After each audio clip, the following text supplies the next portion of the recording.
ఈ రోజే సబ్స్క్రైబ్ చేయండి, మీ ఫేవరెట్ షోస్ చూడండి. నన్ను క్షమించు కనకం. బిహారీ గారు అలా మాట్లాడొద్దు. ఇంకేం చెయ్యాలి? నేను చేసిన తప్పుకి పరిహారం ఉండదు, పశ్చాత్తాపం ఉండదు,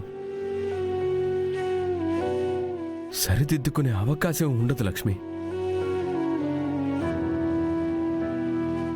మీరు చేసింది తప్పు కాదు బిహారీ గారు, న్యాయం. అది న్యాయం ఎలా అవుతుంది? అది న్యాయం అయితే నీకు జరిగేది అన్యాయమే కదా.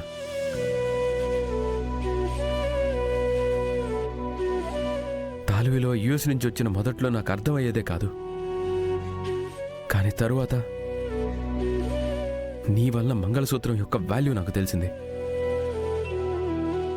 ఒక అమ్మాయి తాళికి తన జీవితంలో ఎంత ఇంపార్టెన్స్ ఇస్తుందో అర్థమైంది.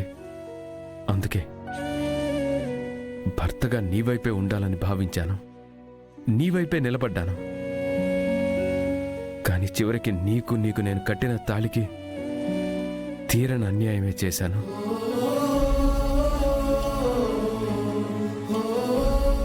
నువ్వు పెంచుకున్న నమ్మకాన్ని వమ్ము చేస్తూ నిన్ను మోసం చేశాను. మన మధ్యపడిన బంధాన్ని ప్రశ్నార్థకంగా మార్చేశాను.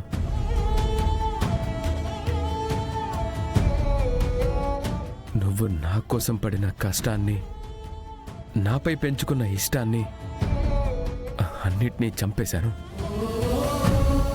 నేను చేసిన తప్పుకి ఏ క్షమాపణ ఉండదు. మీరు బాధపడకండి బిహారీ గారు.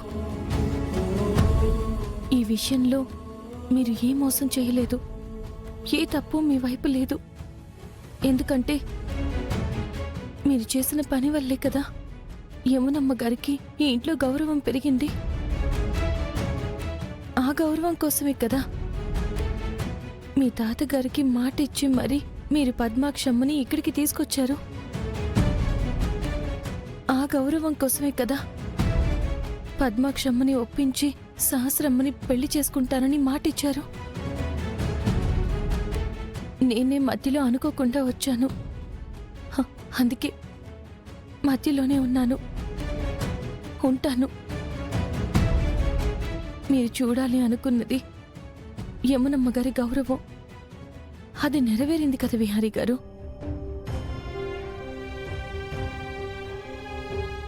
నా తల్లికి గౌరవం దక్కిందనే సంతోషం కంటే నీకు చేసిన అన్యాయం, నీ మెడలో కట్టిన తాళిని అపహాస్యం చేశాననే బాధ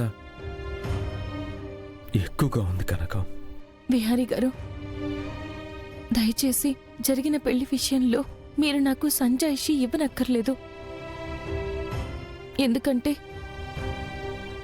నాకు ఆశ్రయం ఇచ్చిన కుటుంబం కలిసి ఉండాలి. నాకు అండగా నిలబడిన యమునమ్మ పరువుగా తన మెట్టినింటిలో ఉండాలి. అలాంటి విషయాలకి నేను కానీ మన బంధం కానీ అడ్డు రావడం నాకిష్టం లేదు.